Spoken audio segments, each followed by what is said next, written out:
So over the weekend, we did have a GenCon, and funnily enough, Privateer Press and War Machine news is a bit like buses. We wait about 5 years for anything, and then two come at once. So last week we were talking about the fact that Privateer Press are changing their War Machine models from resin and plastic and metal and stuff over to 3D printed miniatures, which they are 3D printing in-house and then selling sort of like out to retailers and selling direct in that format. And over the weekend, as I said, it was GenCon, and they managed to get together quite a few sort of boxes and bits and pieces to be able to actually sell them at GenCon. And they also sent out some samples to some of their loyal fans, shall we say. So this was War Machine, this was Privateer Press at GenCon. They had boxes and boxes of their Mark IV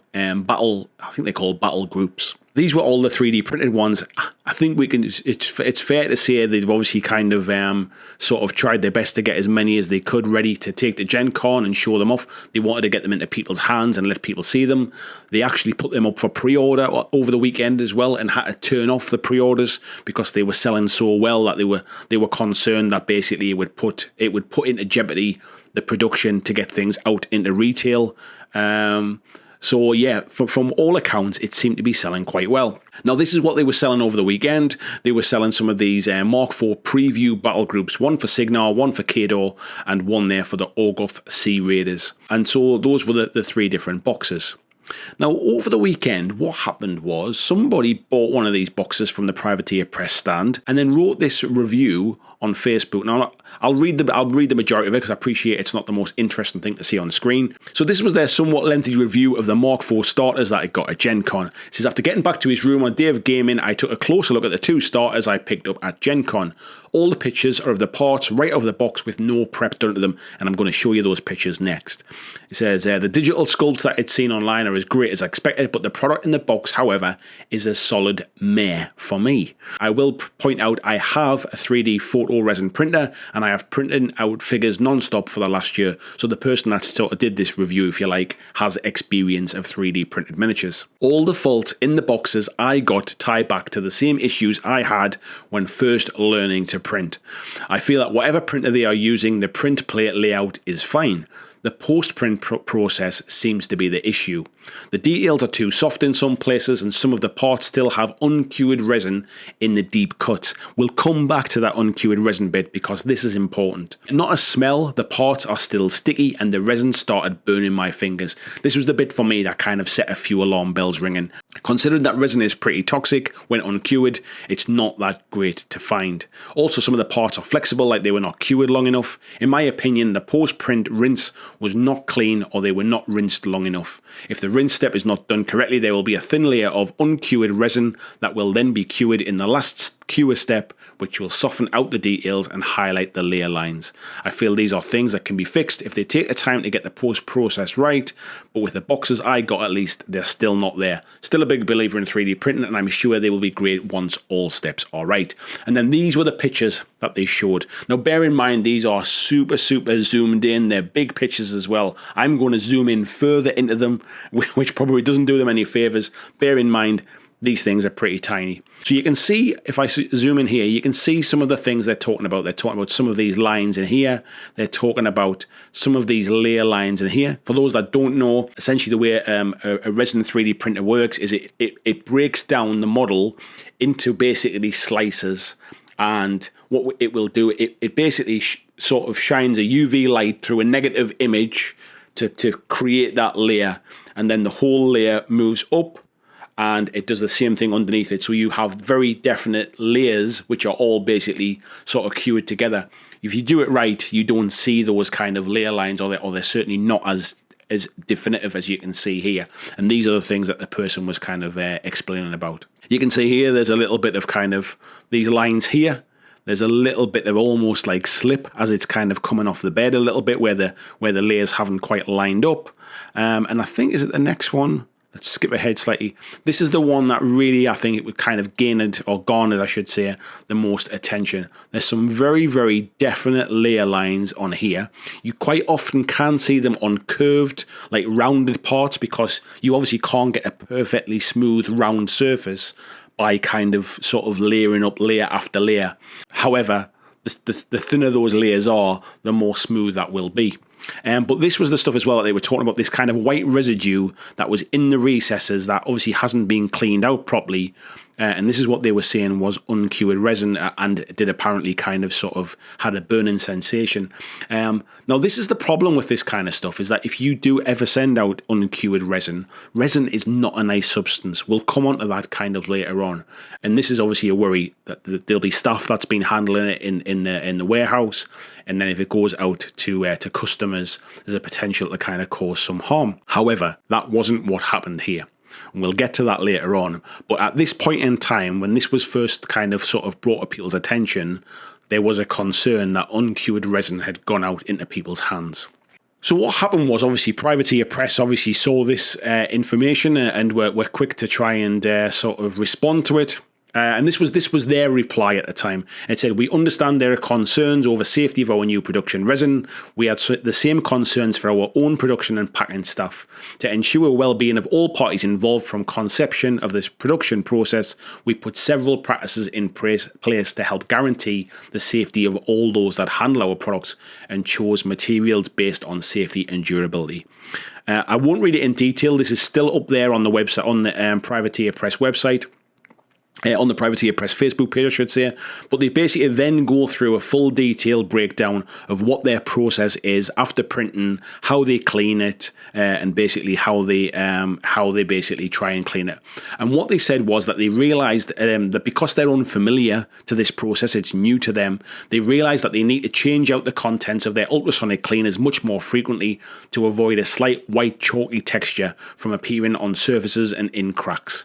With all parts different shapes and sizes and being processed in such large volumes, we had to increase our minimum cure times to ensure some parts didn't get less than a minimum standard. As we rise to the exciting challenge of fully mastering this constantly advancing and evolving production method, there will inevitably be growing pains. And then they basically said they would vow to make good. If anybody wasn't happy with any product that they got, they would certainly change it out. And they also said that basically if anybody did get anything that they felt was uncured resin, would they please bring it back to the stand? They didn't believe it was uncured resin, but they wanted to kind of see these samples for themselves so they could fully investigate it. They then go on to say that said, this resin's not much different from other resins in that you should always be careful when handling it. Whenever sanding a resin, you should always use a respirator, use a wet sanding technique, and one should always clean their work area and wash their hands after working with resin. This is true. It doesn't matter if you're using cast resin or you're using 3D printed resin.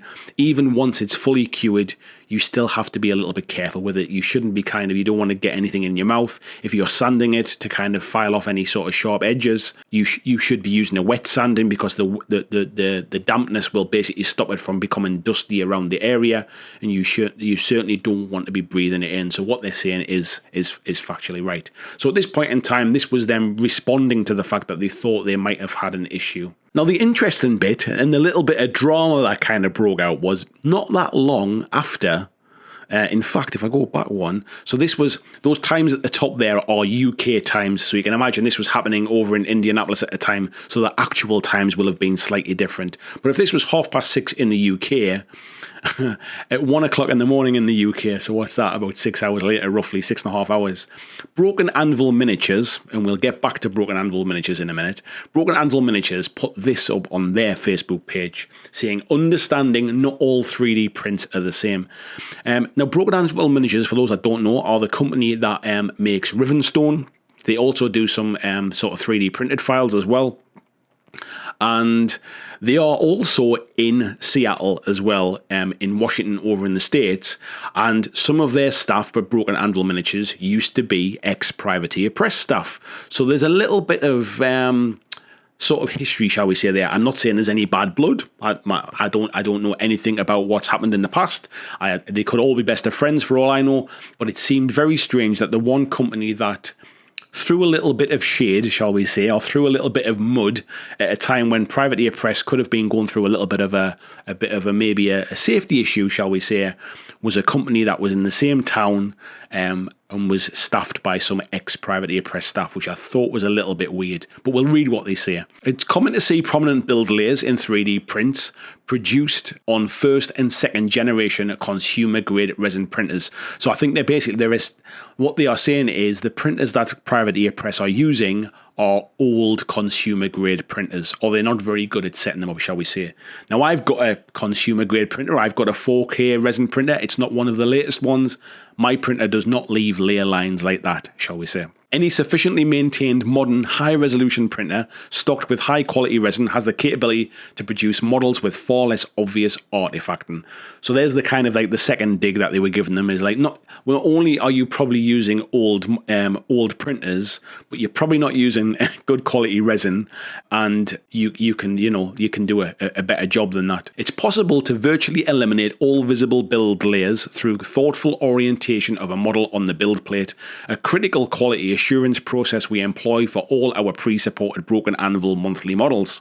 We want to ensure that excessive artifacting won't interfere with our subscribers' painting experience, especially as applying washers and dry brushing will painfully highlight every defect in the surface of a print. So again, what they're kind of saying is that these layer lines will show up even worse if you kind of dry brush them, which, to be fair, I think is a fair comment, but it is very obviously kind of pointing the finger in the Privateer Press direction. When purchasing 3D printed minis from any major manufacturer, don't settle for poor quality prints priced to match premium resin casts. Ouch. Come see us at GenCon booth 1834 and check out our mini stuff. And then they said, see the difference for yourself and please feel free to zoom in. They then attached a picture, which I'll show you. Now, the interesting thing is the hashtags that they put at the bottom of this. Hashtag no edits, hashtag no processing, hashtag 3D printing, all this kind of stuff. No excuses, professional 3D printer. Now, interestingly, when I cut out this picture, there's been some edits to the latest one, because the one I took a picture of on Saturday when it happened was, in fact, this one. And you can see at the bottom here, there's some different hashtags. And one of them was hashtag Warhammer community, hashtag no gaslighting, which I didn't really understand. I mean, I'm aware what gaslighting is. I'm not sure what they were suggesting about they were gaslighting their consumers, or they were pointing the finger at maybe Privateer Press for gaslighting. But however, they have gone back and edited this, so as you can see, that is now no longer in that comment. So this was the picture that they showed, and if you zoom in, as you can see, there doesn't appear to be any of those kind of layer lines. Of course, in this particular model, there isn't any of that kind of residue. I'm not suggesting that their models come with residue, but I'm suggesting that if they were going to take a picture of it, it certainly wouldn't be in the picture. But there's certainly less in the way of layer lines. So this was the picture that they were kind of showing off. Now, as you can imagine, this basically created a lot of kind of chat online. There was a mixture of people being very defensive about Privateer Press, saying, I think it's disgraceful that you're basically that you, Broken Anvil Miniatures, are responding in this way. And they also then kind of come back with some sort of short comments like, well, we're just telling it like it is, if you want quality miniatures, come to us kind of thing. So there was a whole host of drama and chat, shall we say. After a little while, this was Broken Anvil Miniatures after taking a little bit of flack from the community. But some people were supporting what they were saying. Some people were a little bit annoyed that they were kind of like sort of thrown a little bit of mud at Privateer Press. And they said to the Broken Anvil Miniatures family and tabletop community at large, we made a post yesterday regarding 3D printed products that stirred a large response. I will second that, it did. We want you to know we heard you, and upon further reflection, we need to apologise for our tone. Now, this is important because they're apologising for their tone. They're not apologising for what they said, they're apologising for how they said it. This says there's a lot of love and passion that flows in this industry, and we understand people take immense pride in the games they invest time and money into play. We ourselves feel strongly that all players deserve high quality items from companies like ourselves in return for that support. However, that passion led us to make a careless statement that doesn't reflect or support the type of community we want to build and represent. So as I said before, they weren't really apologising for what they said, they were apologising for the fact that it seemed very negative. When you're in the business of building communities to support yourself, it seemed like a bit of a strange kind of approach. They say, while the core of our statement remains true, we realise we also bring tens of thousands of hours of printing R&D to our process that's difficult to attain for many teams. In the spirit of doing better and putting community first, we want to put our money where our mouth is. To any company that wants to level up their 3D printing operations, we would like to offer free consultation on production printing and share our professional knowledge, just as we do with our BAM community. Our goal as a team must be to always build up a community at large for its long-term health and success. We want to thank you all for keeping us accountable for that. We look forward to making new connections and making good on our ideas. So there was a little bit of backtracking there from Broken Anvil Miniatures. Again, not really apologising for what they said, just in the tone that they said it. Now, at this point, going on with the drama, Privateer Press then basically had received the miniature back from the person that did the initial review, the initial complaint, and they basically said that they didn't get any others back. Nobody else brought back anything with any uncured resin or reports of uncured resin. And what they said was this, and this came out yesterday, a quick update regarding the uncured resin. The customer who purchased a preview battle group at GenCon and believed they received product with uncured resin was able to return it to the booth on Saturday with the model kit. After thorough inspection of each part, we were able to determine that what was being interpreted as uncured resin was in fact, as we expected, residue from the ultrasonic cleaning process. The models were entirely cured, but detritus from the ultrasonic cleaning process had deposited a bit of a chalky buildup. We've addressed this issue after noticing it during our original production run, and we're increasing the frequency of cycling on our ultrasonic unit. I won't go into the full details here, but they're saying that it's if you do get a one like this, they're very easy to clean up with a little bit of isopropyl alcohol and maybe like a soft toothbrush. But if you do get some and you're not happy with it, they will happily replace them or refund. And that basically, they're saying that you should always practice safety when working with resin, wearing a respirator, sanding, using wet sanding, as they mentioned before, and a thank you to the customer for taking the time to bring the part back to the booth. We take the health and wellness of our customers seriously. Now, it is worth noting that the customer who did take this back exchanged it for another battle group. They didn't get a refund. They also randomly mentioned in their post that they hadn't checked it yet. If that had been me, I think I'd have checked it at the booth. I think I'd have opened the box and had a look inside and made sure that I was happy with it. But they said they hadn't checked the replacement yet, which I thought was strange, but everyone's different. But basically, it looks like Privateer Press made a few kind of models that they realised they had an issue with, put a new process in place to improve upon it, and then ended up somehow letting some of them get out into these things. Now, I imagine with sort of doing everything last minute, getting stuff out to GenCon, I can imagine this would have caused kind of a few issues.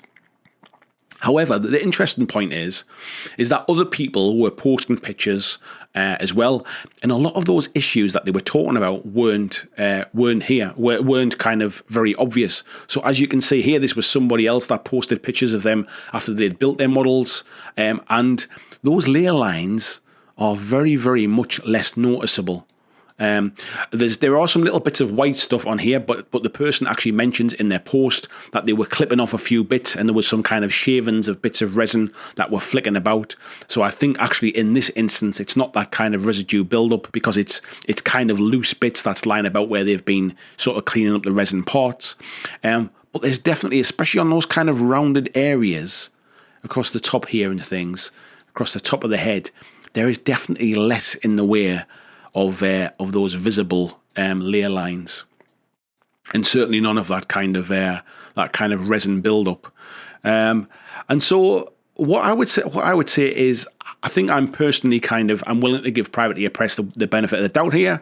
I think that it looks like it's very early in the process. They've been working exceptionally hard to try and get some stuff out for GenCon, and maybe their QA processes aren't sort of up to speed just yet, and a few little things have kind of gotten out there. The difference with this kind of stuff is the fact that people have this kind of equipment at home, and they can very easily compare to what they can produce themselves. And it instantly kind of sort of sets a few kind of like flags, or people think that they're experts in 3D printing and can't wait to kind of give their advice. If you look at a metal model, they're not perfectly smooth, you know, like they kind of have like a bit of a rough texture to them. I've bought plenty of plastic minis in the past that have kind of soft sculpts on, or not the sharpest of sculpts and things.